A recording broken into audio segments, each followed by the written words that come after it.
नमस्कार स्टूडेंट्स, मैं doctor Sudesh Chaudhary physical chemistry YouTube channel में आप सभी का स्वागत करती हूँ। हम लोग बीएससी थर्ड ईयर की इनऑर्गेनिक केमिस्ट्री पढ़ रहे थे। इस इनऑर्गेनिक केमिस्ट्री में मैं आप लोगों को सेकंड यूनिट स्टडी करा रही थी। सेकंड यूनिट जो है वो आपकी मेटल लिगेंड बॉन्ड है और इसमें हम जो लास्ट वीडियो लेक्चर स्टडी कर रहे थे वो कर रहे थे application of CFT, crystal field theory की एप्लीकेशंस। इसमें हमने एक एप्लीकेशन मैंने आप लोगों को पढ़ा दी है कि मैग्नेटिक प्रॉपर्टीज कैलकुलेट करना सीएफटी के थ्रू। आज हम दूसरी प्रॉपर्टी स्टडी करेंगे, CFSC, crystal field stabilization energy. इस एनर्जी के कारण उस जो कोऑर्डिनेशन कंपाउंड्स बनते हैं वो कैसे होते हैं, स्टेबल होते हैं। उनकी स्टेबिलिटी को किससे रिप्रेजेंट करेंगे, हम क्रिस्टल फील्ड स्टेबलाइजेशन एनर्जी से रिप्रेजेंट करेंगे। आज हम वो कैलकुलेट भी करेंगे, ऑक्टाहेड्रल में भी कैलकुलेट करेंगे और टेट्राहेड्रल कंपाउंड्स के लिए भी सीएफएससी कैलकुलेट करेंगे। तो आज सेकंड एप्लीकेशन पढ़ रहे हैं हम।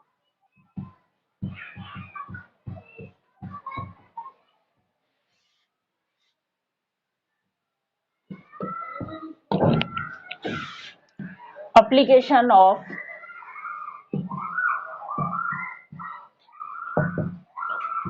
सीएफटी, इसमें हम सेकंड एप्लीकेशन पढ़ रहे हैं, क्रिस्टल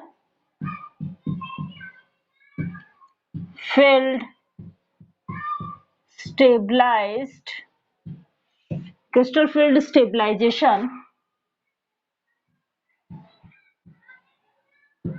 एनर्जी। शॉर्ट फॉर्म में इसको हम कहते हैं सीएफएसई।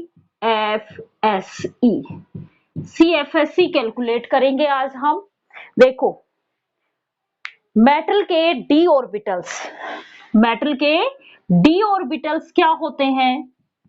जब मेटल जो है वो मेटल कॉम्प्लेक्स बना रही है, मेटल कॉम्प्लेक्स बनाती है तो मेटल के डी ऑर्बिटल्स की क्या हो जाती है, स्प्लिटिंग हो जाती है। डी ऑर्बिटल्स की क्या होगी, डी ऑर्बिटल्स क्या हो जाएंगे, स्प्लिट हो जाएंगे। अब ये जो डी ऑर्बिटल्स स्प्लिट हुए तो अब जो इलेक्ट्रॉन्स फिल किए जाएंगे वो इन स्प्लिट डी ऑर्बिटल्स में फिल किए जाएंगे, जिससे ये जो डी ऑर्बिटल्स हैं इनमें कुछ डी ऑर्बिटल्स की एनर्जी लोअर हो जाती है और कुछ की हायर एनर्जी हो जाती है। लोअर एनर्जी में जब इलेक्ट्रॉन्स आते हैं किससे, मेटल, इंडिविजुअल मेटल आयन से कॉम्प्लेक्स में जब इलेक्ट्रॉन्स फिल किए जाते हैं तो जब वो लोअर एनर्जी में फिल करेंगे तो एनर्जी क्या होगी, रिलीज होगी। और जब वो हायर एनर्जी में फिल किए जाएंगे तो एनर्जी क्या होगी, एब्जॉर्ब होगी। यही है, एनर्जी एब्जॉर्ब की जाएगी। अब सीएफएससी जो है उसकी वैल्यू हमेशा नेगेटिव होती है और सीएफएससी जो है इसकी वैल्यू नेगेटिव होगी। नेगेटिव होगी मीन्स यहां से हमेशा एनर्जी रिलीज होगी और जब एनर्जी रिलीज होती है तो क्या होगा, लोअर एनर्जी स्टेट में चले जाएंगे इलेक्ट्रॉन्स और जब लोअर एनर्जी स्टेट में जाता है कोई भी तो वो क्या हो जाता है, स्टेबल फॉर्म हो जाती है। तो सीएफएससी के कारण इनको क्या हो जाता है, स्टेबलाइजेशन हो जाता है। ये क्रिस्टल फील्ड एनर्जी कहलाती है और क्रिस्टल फील्ड एनर्जी की वैल्यू जो है वो नेगेटिव होती है, इसलिए ये क्या कहलाई, क्रिस्टल फील्ड स्टेबलाइजेशन एनर्जी, और इसकी वैल्यू नेगेटिव होती है इसलिए कॉम्प्लेक्स कैसा हो जाता है, स्टेबल कॉम्प्लेक्स बनता है। अब हम पढ़ेंगे, पहले मैं ऑक्टाहेड्रल में बताऊंगी और फिर मैं आप लोगों को टेट्राहेड्रल की सीएफएससी को कैलकुलेट करना सिखाऊंगी।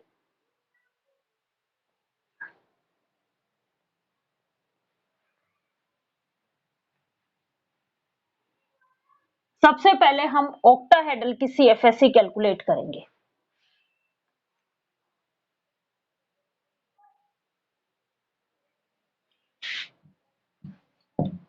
CFSC in octahedral complex.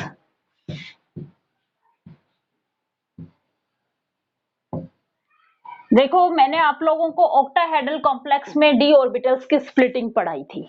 यहाँ पे डी ऑर्बिटल्स की स्प्लिटिंग कैसी होती है? डी ऑर्बिटल्स जो है वो किस में टूटता है? 3 डी ऑर्बिटल्स तो T2Z बनाते हैं और 2 डी ऑर्बिटल्स हायर एनर्जी के EZ ऑर्बिटल्स बनाते हैं। यही होता है डी ऑर्बिटल्स के पास। जब मेटल के पास लिगेंड्स रखा जाता है तो ये डी ऑर्बिटल्स जो हैं वो स्प्लिट हो जाते हैं। उस क्रिस्टल फील्ड के कारण ये क्या हो जाएंगे? स्प्लिट हो जाएंगे। लिगेंड के द्वारा जो बनाया गया क्रिस्टल फील्ड है उसके कारण ये डी ऑर्बिटल स्प्लिट हो जाएंगे। 2 फॉर्म में स्प्लिट होंगे, T2Z और EZ में। किसमें? T2Z और EZ में। यहां से यहां तक की एनर्जी, ये एनर्जी हमने डिनोट की थी -0.4 डेल नॉट, और ये एनर्जी हमने डिनोट की थी +0.6 डेल नॉट। इसी फॉर्म में हमने इस एनर्जी को रिप्रेजेंट किया था। यदि dq की फॉर्म में लिखूंगी मैं, तो ये इसको हम ये भी लिख सकते हैं -4 dq, और इसको हम +0.6 dq लिख सकते हैं। यही कहा था। और ये पूरा टोटल जो एनर्जी डिफरेंस आता है ये आता है डेल। डेल क्या है? Crystal field energy. अब हम निकालेंगे इसमें कि एनर्जी का फॉर्मूला। कौन सी? Crystal field stabilization energy. वो क्या होगी? इन दोनों अब्सॉर्ब की गई एनर्जी और एमिट की गई एनर्जीज का सम होगी, अलजेब्रिक सम होगी। कैसे होगी? ये क्या है? -0.4 इंटू में n। n क्या है? Number of unpaired electrons. किसमें? नंबर ऑफ इलेक्ट्रॉन्स किसमें? T2Z। नंबर ऑफ इलेक्ट्रॉन्स किसमें? T2Z में। प्लस में 0.6 इंटू में n, किसके? EZ के। ये क्या है? नंबर n क्या है? n T2Z। ये रिप्रेजेंट कर रहा है number of electrons in T2Z, और ये NEZ ये रिप्रेजेंट कर रहा है number of electrons in EZ।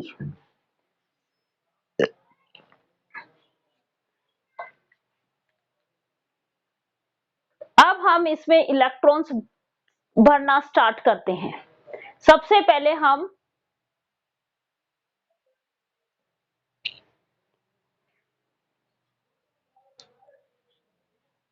अलग अलग इलेक्ट्रॉनिक कॉन्फ़िगरेशन लेते हैं और उसमें इलेक्ट्रॉन भरेंगे और कैलकुलेट करेंगे। उसके बाद जब पेयरिंग होगी तो क्या होगा? पेयर्ड एनर्जी की रिक्वायरमेंट होगी। जब पेयर होगी तो क्या होगा? पेयरिंग एनर्जी की रिक्वायरमेंट होगी। पेयरिंग एनर्जी की वैल्यू क्या होगी? अब्सॉर्ब की जाएगी। पेयरिंग एनर्जी क्या है? अब्सॉर्ब की जाएगी, इसलिए CFSE की वैल्यू क्या हो जाएगी? कम हो जाएगी। तो जो पेयरिंग एनर्जी की वैल्यू आएगी उस पेयरिंग एनर्जी को यहां से हमें क्या करना पड़ेगा? माइनस करना पड़ेगा। पेयरिंग एनर्जी को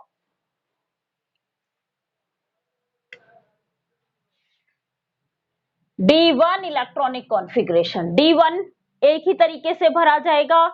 T2Z में कितने इलेक्ट्रॉन्स हैं? 1 इलेक्ट्रॉन है, तो इसके लिए CFSE की वैल्यू सिंपल है -0.4 इंटू में n की वैल्यू क्या है? यहाँ पे T2Z में ही भरा जाएगा, एक ही इलेक्ट्रॉन है, n की वैल्यू क्या है? 1। EZ में कोई भी इलेक्ट्रॉन नहीं है, +0.6 इंटू 0, तो ये पोर्शन तो 0 हो गया। कितनी CFSE आई? 0.4 CFSE आई। अब हम बात करते हैं D2 की। D2 में भी दोनों इलेक्ट्रॉन्स किसमें भरे जाएंगे? T2Z में, और क्या आ जाएगा? -0.8। D3 में भी तीनों इलेक्ट्रॉन्स किसमें भरे जाएंगे? T2Z में, और वैल्यू क्या आ जाएगी? -1.2। यहां तक कोई प्रॉब्लम नहीं। अब हम भरते हैं D4 इलेक्ट्रॉनिक कॉन्फ़िगरेशन के। अब ये D4 इलेक्ट्रॉनिक कॉन्फ़िगरेशन हमारे पास दो तरीके से CFSE आएगी। D4 इलेक्ट्रॉनिक कॉन्फ़िगरेशन जो है, यदि वो उसमें वो लिगेंड्स जुड़े हुए हों जिनके द्वारा crystal field means crystal field की स्ट्रेंथ ज्यादा हुई तो स्प्लिटिंग क्या होगी, ज्यादा हो जाएगी। ज्यादा होगी तो वहां पे क्या होगा, पेयरिंग होगी। तो यहां पे CFSE स्ट्रॉन्ग क्रिस्टल फील्ड में क्रिस्टल फील्ड लिगेंड, तो CFSE इसका इलेक्ट्रॉनिक कॉन्फ़िगरेशन बता देती हूं कैसे भरेंगे हम। इसमें हम भरेंगे T2Z4 और EZ0, और जब वीक क्रिस्टल फील्ड होगा तो स्प्लिटिंग क्या होगी, कम होगी। स्प्लिटिंग कम हुई तो डेल की वैल्यू जो है वो पेयरिंग एनर्जी के कंपैरिजन में कम होगी, तो वहां पे अनपेयर्ड इलेक्ट्रॉन्स ही रहेंगे। मैंने आप लोगों को सारी चीजें बता दी। तो यहाँ पे इलेक्ट्रॉनिक कॉन्फ़िगरेशन T2Z3 EZ1 होगा। इसके लिए CFSE ये वैल्यू होगी -0.4 इंटू में number of electrons in T2Z4 plus में, अब यहां पे एक पेयर हो रहा है तो वो पेयरिंग एनर्जी भी ऐड होगी। अब वो एनर्जी कौन सी है, पेयरिंग एनर्जी क्या है, अब्सॉर्ब की गई। जो एनर्जी अब्सॉर्ब होती है उसके साथ साइन प्लस का आता है, और जो एनर्जी एमिट होती है उसके साथ साइन हमेशा माइनस का आता है। ये बात आपको याद रखनी है। तो यहाँ पे पेयरिंग हुई, पेयरिंग के लिए पेयरिंग एनर्जी, और पेयरिंग एनर्जी को हम किससे डिनोट करते हैं, पाई से। कितनी पेयरिंग एनर्जी चाहिए, देखो आप कैसे भरोगे आप, ये 3 T2Z है और 2 EZ है, ऐसे ही तो भरा हुआ है। कैसे भरोगे, चारों इलेक्ट्रॉन्स इसमें भरोगे तो एक एक अनपेयर्ड और एक पेयर्ड।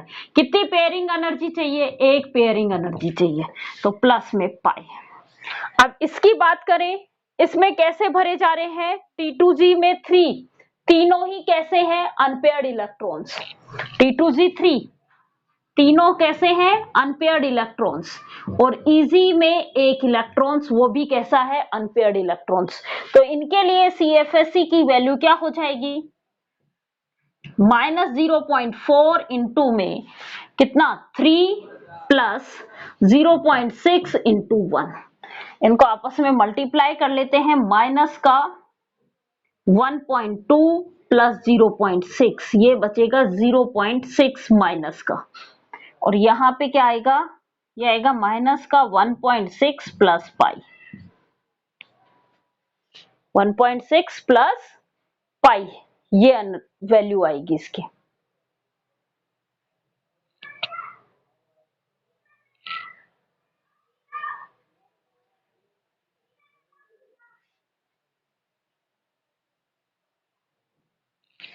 अब हम बात करते हैं D5 में, यहां सब में डेल और लगेगा, डेल नॉट। अब हम बात करते हैं D5 की। D5 में भी दो ही कैटेगरी बनेगी और D6 में भी दो कैटेगरी बनेगी। D5, D6 और D7। D5 strong crystal field ligand, क्या होगा, स्प्लिटिंग ज्यादा होगी। स्प्लिटिंग ज्यादा होगी तो क्या होगी, पेयरिंग होगी। तो यहां इलेक्ट्रॉनिक कॉन्फ़िगरेशन क्या होगा, T2Z5 EZ0। दूसरा क्या होगा यहाँ पे, इसके लिए CFSE की वैल्यू मैं पहले कैलकुलेट कर देती हूं। इसके लिए CFSE की वैल्यू क्या होगी, देखो ये T2Z है और ये EZ है, इसकी बात कर रहे हैं। यहां पे कितने इलेक्ट्रॉन भरूंगी मैं? 5 इलेक्ट्रॉन्स, 1 2 3 4 और 5। कितनी बार पेयरिंग हुई? 2 पेयरिंग हुई। क्लियर? कितने इलेक्ट्रॉन्स? -0.4 इंटू कितने इलेक्ट्रॉन्स हैं T2Z में? 5। इसको हम डेल नोट प्लस पेयरिंग कितनी हुई? 2 पाई। तो वैल्यू क्या आ गई इसके लिए? -2.0 डेल नॉट प्लस 2 पाई। अब हम बात करते हैं weak crystal field ligand. Weak crystal field ligand में क्या होगा? वीक क्रिस्टल फील्ड में स्प्लिटिंग कम होगी, किसके कंपैरिजन में? पेयरिंग के कंपैरिजन में। तो यहां पे इलेक्ट्रॉनिक कॉन्फ़िगरेशन क्या आ जाएगा? T2Z3 EZ2। तो अब यहां पे इलेक्ट्रॉन्स कैसे भरे जाएंगे?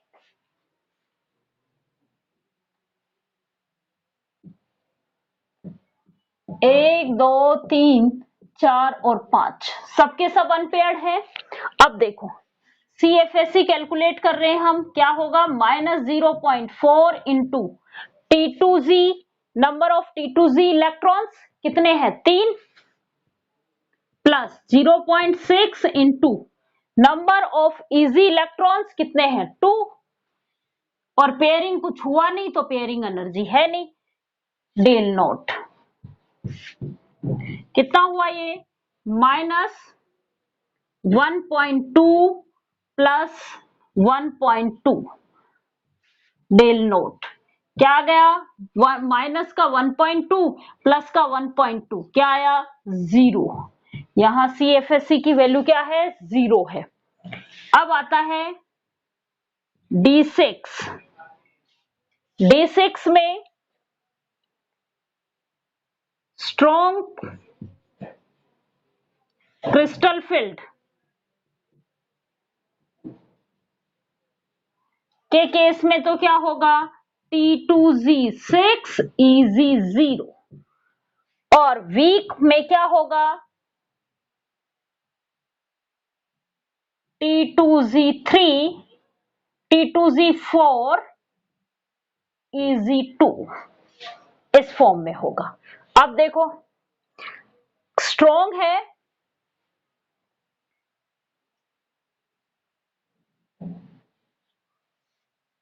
D6 की बात कर रही हूं, स्ट्रॉन्ग है तो CFSE क्या होगा?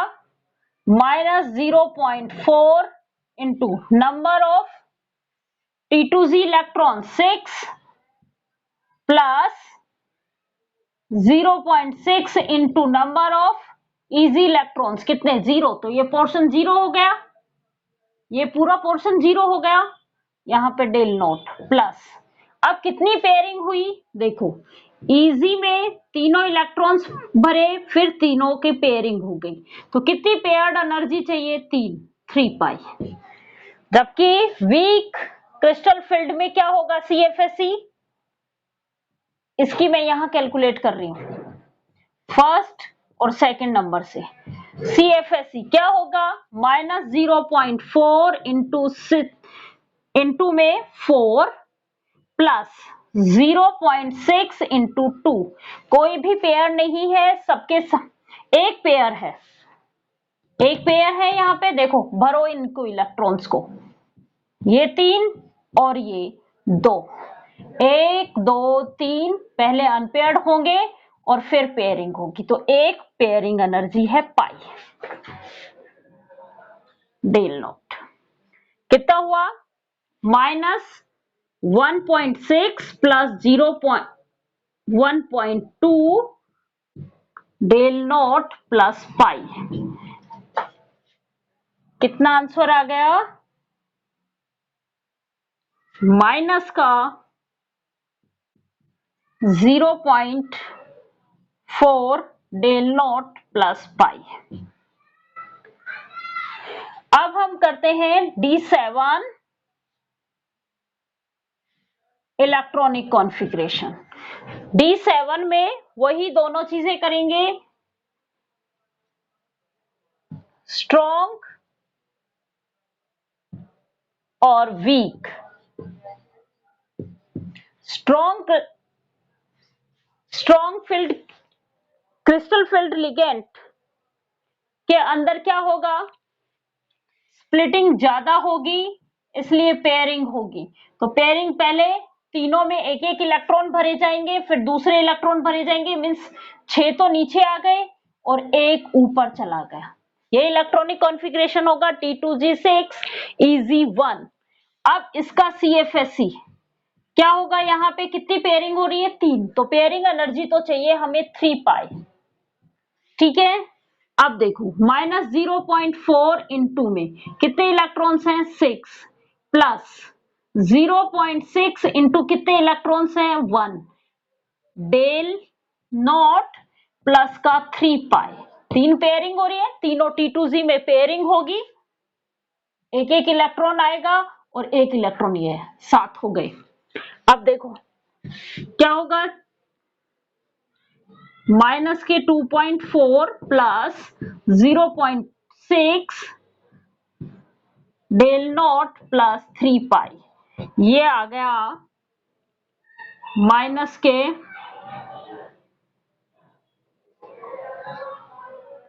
1.8 डेल नॉट प्लस 3 पाई। अब आते हैं वीक क्रिस्टल फील्ड में। वीक क्रिस्टल फील्ड होगा तो स्प्लिटिंग कम होगी एज कंपेयर टू पाई। जब कम होगी तो क्या इलेक्ट्रॉनिक कॉन्फ़िगरेशन होगा, T2Z3 EZ2।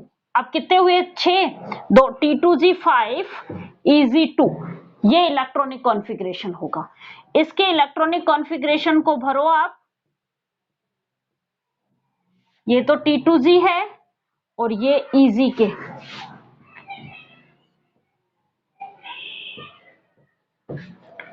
ये रहा, हो गए 7। यहां पे पेयरिंग एनर्जी कितनी रिक्वायर्ड है, 2, तो 2 पाई।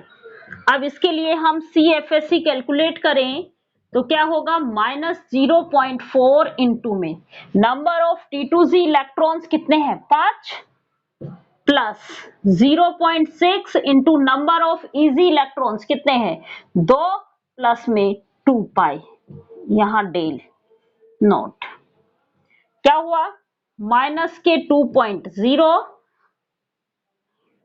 प्लस का 1.2 डेल नॉट प्लस 2 पाई, ये हो गया 12 में से 20 गए, माइनस का 0.8 डेल नॉट प्लस 2 पाई। अब हम D8, D9 और D10 की बात करते हैं। D10 में CFSE की वैल्यू 0 आएगी क्योंकि सबके सब पेयरिंग हुए। आप इसमें भी जैसे हम मेटल्स में इलेक्ट्रॉन्स भरते हैं, इंडिविजुअली मेटल्स में इलेक्ट्रॉन भरे जाते हैं, वैसे ही उसमें भरे जा रहे हैं, तो कोई डिफरेंस नहीं आएगा। देखो अब हम D7 के बाद D8, D9 और D10 की बात कर रहे हैं।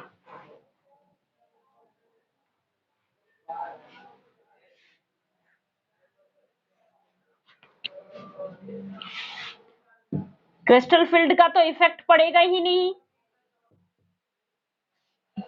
क्रिस्टल फील्ड की में CFSE का कोई वैल्यू में चेंज नहीं आएगा, एक ही सिमिलर तरीके से इलेक्ट्रॉनिक कॉन्फ़िगरेशन भरा जाएगा।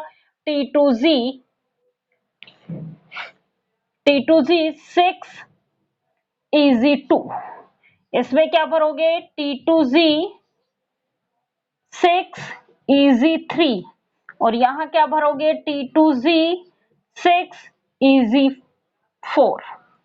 इसका CFSE क्या होगा, -0.4 इंटू में 6 plus 0.6 into 2 del nought plus, अब पेयरिंग कितनी हुई, कितनी हो गई पेयरिंग, तीनों की पेयरिंग हुई तो 3 पाई।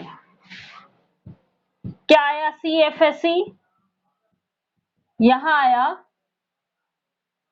-2.4 प्लस 1.2 डेल नॉट प्लस 3 पाई, ये बन गया -1.2 डेल नॉट प्लस 3 पाई। इसकी बात करें हम, इसमें क्या होगा, CFSE -0.4 इंटू में 6 प्लस 0.6 इंटू में 3 प्लस, अब यहां पेयरिंग एनर्जी कितनी हुई, 3 तो नीचे वाले पेयर हो गए और एक ऊपर वाला हो गया, कितने हो गए 4 पाई डेल नॉट।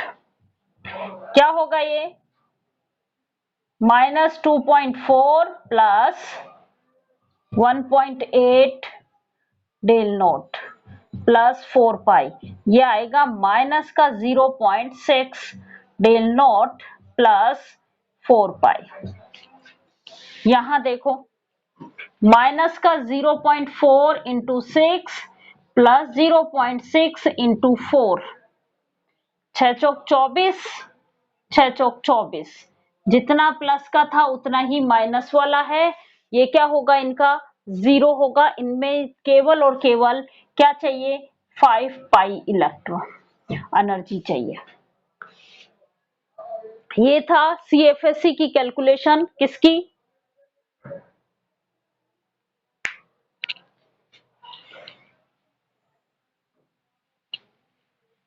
ऑक्टाहेड्रल की। अब हम बात करते हैं टेट्राहेड्रल में, मैं केवल आपको फॉर्मूला बताऊंगी, उस फॉर्मूले से आप खुद कैलकुलेट करने की कोशिश करना। टेट्राहेड्रल में क्रिस्टल फील्ड का इफेक्ट नहीं पड़ता है, क्योंकि जब मैंने आपको पढ़ाया था तो टेट्राहेड्रल में हमने ये कहा था कि यहाँ पे जो स्प्लिटिंग होती है वो बहुत ही कम स्प्लिटिंग होती है। क्या होती है, बहुत कम स्प्लिटिंग होती है, और इसका फॉर्मूला ऑक्टाहेड्रल के फॉर्मूले से थोड़ा सा रिवर्स है। तो अब हम बात कर रहे हैं टेट्राहेड्रल में क्या क्या ध्यान रखना है। टेट्राहेड्रल में एक तो यहाँ पे स्प्लिटिंग जो है वो बहुत ही कम होती है। स्प्लिटिंग कम होगी तो हर एक कंडीशन में डेल की वैल्यू जो है वो लेस होगी पाई से। तो यहाँ पे पहले T2Z फिल करोगे और फिर EZ फिल करोगे, उसके बाद ही पेयरिंग करोगे। पहले एक एक अनपेयर्ड इलेक्ट्रॉन्स भरोगे, उसके बाद ही यहाँ पे पेयरिंग होगी। ये बात आपको याद रखनी है इसमें। अब हम बात करते हैं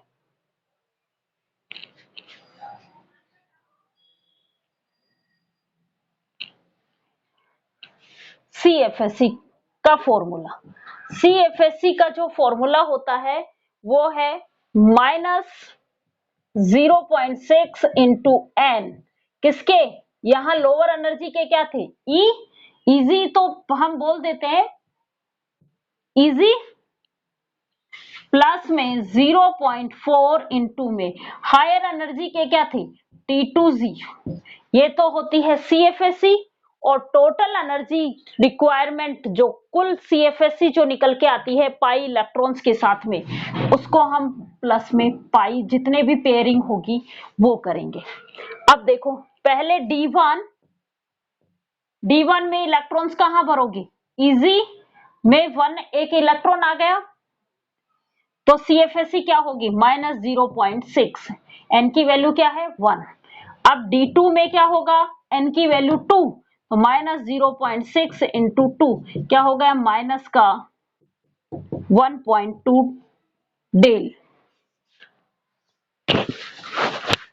अब D3 की बात करें, D3 में यहां पे हमेशा मैंने क्या कहा, डेल की वैल्यू जो है वो पेयरिंग एनर्जी से कम होती है। तो यहाँ पे EZ में 2 इलेक्ट्रॉन्स और T2Z में 1 इलेक्ट्रॉन भरोगे। EZ में कितना 2 इलेक्ट्रॉन्स और T2Z में 1 इलेक्ट्रॉन्स। इसको एक्चुअली हम E ही बोलते हैं और इसको T2 बोलते हैं। ये तो हम एक नॉर्मल थ्रो आउट जब लिखते हैं तो इनको लिख देते हैं, लेकिन इन ऑर्बिटल्स को E और T2 बोलते हैं। अब D3 की बात करें हम, तो D3 में CFSE क्या होगी, -0.6 इंटू 2 प्लस 0.4 इंटू 1, क्या हो गया, माइनस के 1.2 प्लस का 0.4, क्या आया, माइनस का 0.8 डेल। पेयरिंग कुछ हुई नहीं। D4 की बात करें, D5, D6, D4 में क्या होगा, E2, T2, 2, CFSE क्या होगी, माइनस के 0.6 इंटू 2 प्लस 0.4 इंटू 2, क्या हो गया, माइनस के 1.2 प्लस 0.8, ये हो गया माइनस के 0.4 डेल।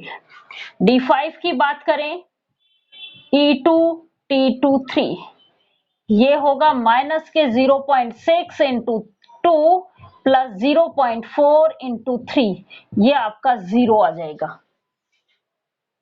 माइनस के 1.2 और प्लस के 1.8 हो जाएगा। यहां पे ये क्या आ जाएंगे, 0 आ जाएगा।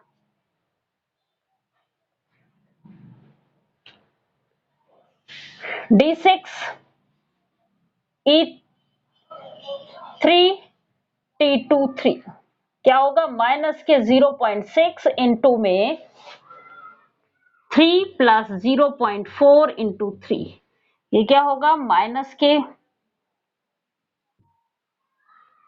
प्लस में पाई एनर्जी आ जाएगी। एक पेयरिंग होना शुरू हो गया, पाई एनर्जी आ जाएगी। इसकी वैल्यू क्या आएगी, माइनस के 1.8 प्लस 1.2